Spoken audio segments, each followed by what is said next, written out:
তর্কের খাতিরে মেনে নেন, আইসিসি বাংলাদেশের সব দাবি দাওয়া মেনে নিয়েছে। বাংলাদেশ শ্রীলঙ্কাতে বিশ্বকাপের সব ম্যাচ খেলছে, বি গ্রুপে খেলছে। ওই গ্রুপের অস্ট্রেলিয়াকে বাংলাদেশের গ্রুপে আনা হয়েছে। তাহলে বাংলাদেশের গ্রুপে শ্রীলঙ্কা আছে, বাংলাদেশ, জিম্বাবুয়ে, আয়ারল্যান্ড, ওমান। এই যে সাইফ, সোহান, লিটন, তানজিদ তামিম, এদের যে ব্যাটিং ফর্ম, আপনার কি এটা মনে হয় ওই গ্রুপে পড়লো বাংলাদেশ এই ব্যাটারদের কারণে পরের পর্বে যেতে পারবে? আমার কিন্তু ভাই ডাউট আছে। বাংলাদেশ জিম্বাবুয়ে আয়ারল্যান্ডের সঙ্গে পেরে উঠবে কিনা শ্রীলঙ্কার সঙ্গে বাদে দিচ্ছি আমি, আমার কিন্তু ডাউট আছে। কেন বলতেছি? তানজিদ তামিম, লিটন, সোহান, সাইফ, এদের ব্যাটিং ফর্ম, এরা বিপিএল এ এতটাই বাজে পারফর্ম করছে যে বাংলাদেশ বিশ্বকাপে যে খেলতে যাইতে চাচ্ছে না বা বিশ্বকাপ যে ধরে নিচ্ছে খেলবে না, এটা বোধ হয় ভালোই হবে। অন্তত বাংলাদেশের টপ অর্ডার ব্যাটারদের বর্তমান ফর্ম বিবেচনায় এর চেয়ে বেটার কিছু বলতে পারছি না। বেটার কিছু কেন বলতে পারছি না? আমি নুরুল হাসান সোহানকে দিয়ে শুরু করি। ফিনিশারের রোল প্লে করবেন।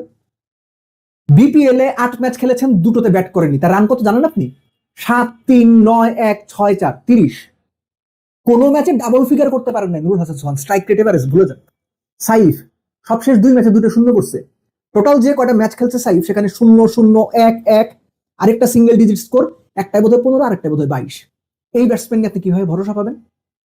তানজিদ তামিম লাস্ট ম্যাচ 76 করেছেন, কিন্তু তানজিদ তামিমের ট্র্যাক রেকর্ড যদি আপনি দেখেন 10, 20, 29, 2, 21, এই যে তানজিদ তামিমের রানগুলো, প্রত্যেকটা বিশ্বকাপ তিনি যে খেলেছেন তিনি কিন্তু ফ্লপ করেছেন। যে কয়টা বিশ্বকাপ খেলেছেন তানজিদ তামিম সুপার ফ্লপ। যে প্লেয়ার গত বছরে বাংলাদেশের সবচেয়ে বেশি ছক্কা মেরেছে, সবচেয়ে বেশি টি-20তে রান করেছে, সেই প্লেয়ার বিশ্বকাপের আগে এসে অফ ফর্ম।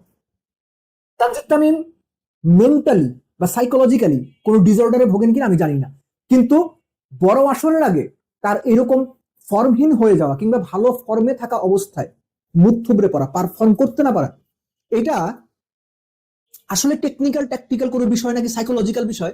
আমার মনে হয় বাংলাদেশ ক্রিকেট ম্যানেজমেন্টের, ন্যাশনাল টিম ম্যানেজমেন্টের তানজিদ তামিমকে নিয়ে কাজ করা উচিত।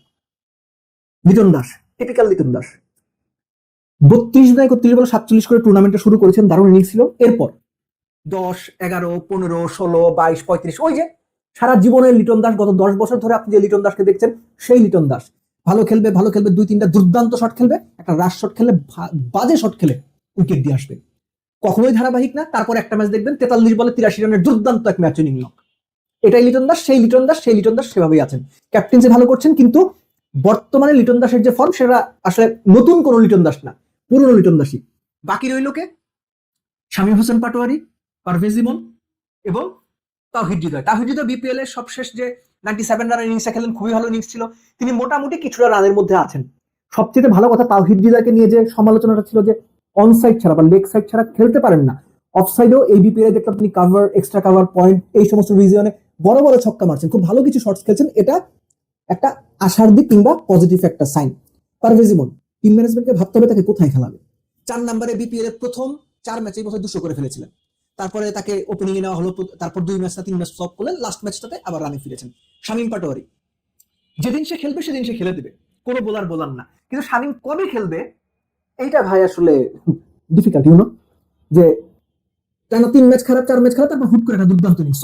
এই যে টপ ব্যাটিং লাইন আপটা আমি বললাম, এখানে একজন ব্যাটসম্যান এই মুহূর্তে সত্যিকার অর্থে রানে আছেন, পারভেজ ইমন, তার সঙ্গে কিছুটা তাওহিদ হৃদয়, কিন্তু ওভারঅল ব্যাটিং লাইন আপ যদি আপনি হিসেব করেন, ভরসা করার মতো লাইন আপ।